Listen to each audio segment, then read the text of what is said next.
সেটি হলো আমার ছোট ভাই বোনেরা অনেকেই এখন বর্তমান অ্যাপ্লিক্যান্ট, অর্থাৎ অনেকেই 2024 পরীক্ষা দিয়ে 25-এ অ্যাডমিশন নিবে।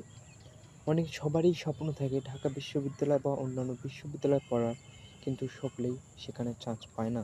এটাই হচ্ছে বাস্তবতা। আমরা অনেকেই ভাগ্যের উপরে ছেড়ে দেই, কিন্তু ভাগ্য আসলে যা লেখা থাকে সেটা ঠিক, কিন্তু কর্মও করতে হয়।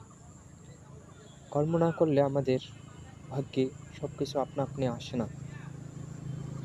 যেমন আমরা অনেকেই বলি যে আমার ভাগ্যে নেই, ভাগ্যে আছে সে পাবে। এগুলো আসলে কতটা যৌক্তিক, যেটা আমি মনে করি না। অ্যাডমিশন হচ্ছে একটি